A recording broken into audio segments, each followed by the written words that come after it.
You should have put more money. It was, it was crazy yesterday. I saw about 5 people jaywalk right in front of a cop car, and he was sitting there, and he just let it happen.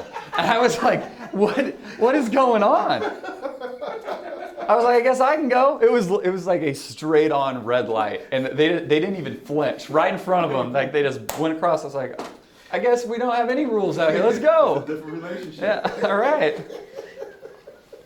That's funny. That's funny. Oh. Are you ready? Good. All right. We're going to start. Give me your name. Spell it for me because I don't want to mess it up. For sure. And then give me your official title and we'll get right in. So David Huntsinger, David Huntzinger, and I'm a talent agent at WME-IMG. Okay, we talked about it a little bit, but what does a talent agent in esports do? So, well, talent agent in esports is fairly new. It's a new kind of idea. But for us, what that means is taking the core competencies of WME, which is a traditional talent agency who represents actors, represents musicians at the highest level, and either puts them on tour, puts them into TV, puts them in the motion picture, and applying those same principles to this new market, right? So what we have done is we are looking at top esport teams, top players, top influencers around the ecosystem and saying, how do we build their brand into something that scales into traditional entertainment? And how do we get them to have that same kind of reach and following that somebody like, a Brad Pitt would have? And I'm not saying that's going to be an easy or short process. That takes a very long time. But that's the mindset that we go in with. Okay, you used the term that probably our viewing audience didn't know exists. What is an esports team, and how does that whole thing, that dynamic work? So within esports, right, you have, you think about esports in the same way that you think about traditional sports. So you have several different games, and each game can essentially be compared to one game in traditional sports. So think of like NFL, MLB, NBA. And right now in esports, the top games are League of Legends, Dota 2, Counter-Strike Go, and now we're seeing Overwatch become like a 4th contender at the top highest level. And so within each of those games, you have global tournaments and global leagues that are run very frequently and ongoing throughout the year. And you have these teams that compete in those. Most of these have backers of major professional sport franchises, major financial backing from venture capital, or major angel investment involved too. So these are teams with massive brand equity, very large players supporting them financially. And they compete all over the world. They also compete regionally here in the U.S. or wherever they're based. Okay, I'm gonna break it down just a little bit further because you said it, but say it so I understand. Mark Cuban owns a team. Other people like Mark Cuban own teams. Give me a few names that our viewers can say, Sure. For real? Yeah, so you look at, so there's a team in North America called Dignitas, and they're owned by the 76ers and Scott O'Neal, right? And you have Andy Miller and the Sacramento Kings own a team called NRG, and Alex Rodriguez is invested, Jennifer Lopez is invested. You have people, Shaquille O'Neal is invested. One of the teams I work with is Rick Fox owns a team, and it's called Echo Fox. They're based out here in LA. Steve Aoki from the EDM space, he owns a team called Team Rogue. So you have a lot of influencers and big names across multiple different areas of culture buying into this because it's this massive phenomenon. It bridges so many different areas that we talked about a minute ago. Okay. I'm looking online, I'm seeing tournaments, I'm seeing prize money from these tournaments. Give me some numbers so people understand how, not big it is, but just understand it. So, we can throw out a couple numbers, but you look at like League of Legends, which has historically, over the last 10 years, kind of been like the dominant top dog within the ecosystem in terms of game. Their World Championships a couple of years ago in 2000, I think it was 15 or 16, was held at the Staples Center. And they sold somewhere in the ballpark of like 13,000 tickets like that, like in an hour. It was like a feeding frenzy. So you're seeing scale at a rate that we just haven't seen, and it's just come out of nowhere. You look at Dota 2, another top game. Their big event every year is called the International. It's like a world championship event for them. And the way they get their prize pools, they crowdfund it and they crowdsource it from all their fans. And so Last year, I think this past prize pool was in the ballpark of $30 million. So it's just ridiculous numbers. You know, like I like to tell my mom, like she would tell me back when I was younger, you know, get off the computer, stop playing games. And I'm like, well, you know, look where it played out now. So you have these kids, right? These kids who were just very passionate about what they were doing, right? They played games growing up. They were very passionate, and now they've been able to take that to the next level. And that's what we're seeing within esports. Okay. Give me one of your success stories, somebody or something that you've decided to market that we'll be looking for the next year or so. Say, that's what he was talking about. It's a great question. You know, I work with several clients who have big fan followings within esports. One of them is FaZe Clan, and they have a reach on YouTube in total of about 40 million. So they're a very, very large ecosystem in themselves. And we're working right now to really build them into some of these more traditional avenues of traditional entertainment. So touring, TV, motion picture. But you know, we're not gonna give any too specific examples. But finding those areas that we can help branch into, right? So that's one kind of avenue. We also work at WMIMG on the brand consulting side.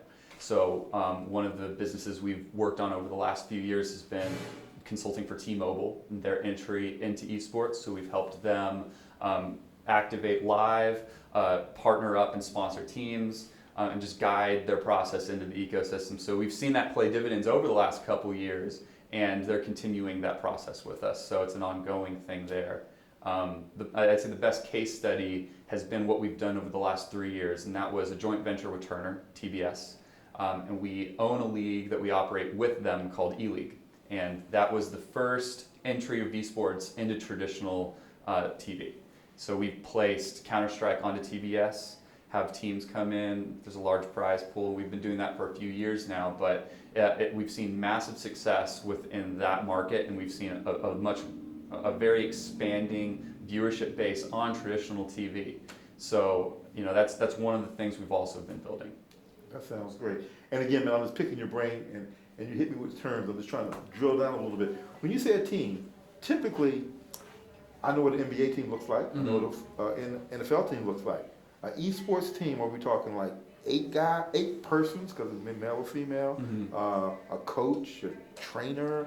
We're getting to the point where it's getting very wild, okay? So when I say a team, I mean we'll use like Cloud9. That's like one of the longest standing North American organizations. They're one brand, and they're an umbrella that covers a League of Legends team, Counter-Strike team, and multiple other teams under their banner. So they field rosters in each game.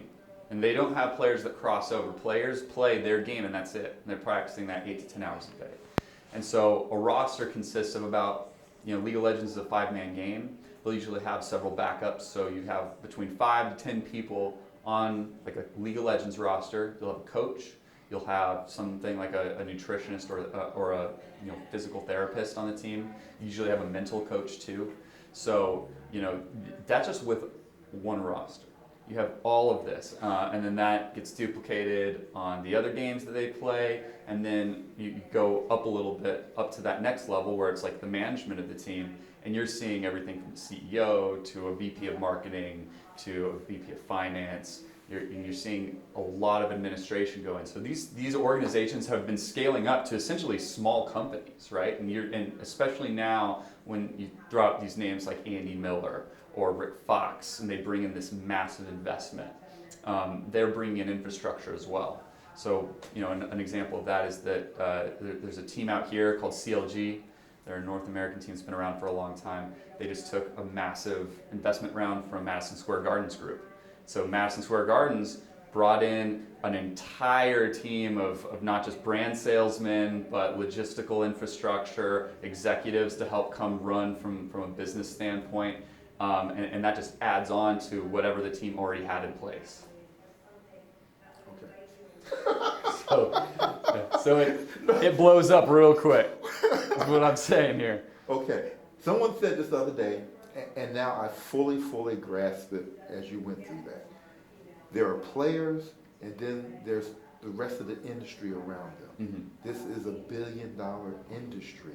and growing. Mhm. And it's room for a lot of people to participate. How do we, I mean, I guess this conversation does it too. How do we get people excited to know that, you know, you can do cybersecurity, you can do esports. It might be more upside in esports than in cybersecurity.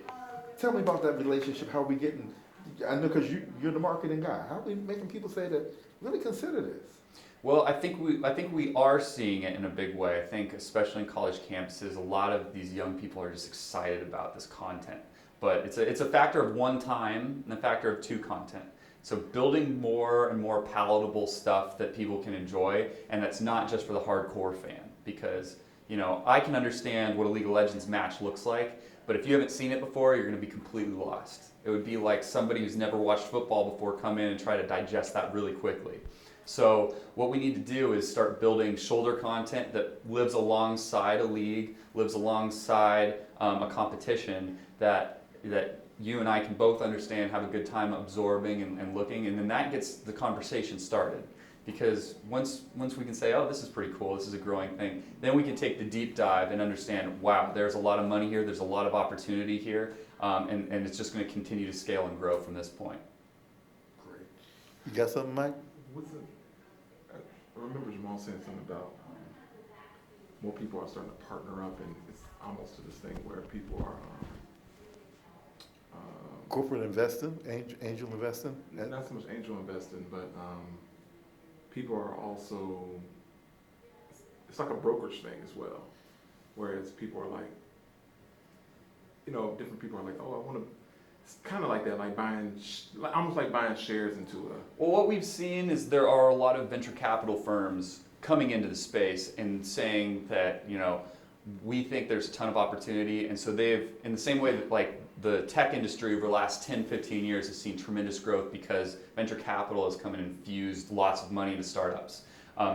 We've now started seeing a trend of capitals taking out funds in order to invest in esports and raising funds specifically for esports. And that's helping the industry grow from a grassroots level very quickly too. I think that was it. Yeah. Thank you, sir. Anything else you would? No, sit down. Here's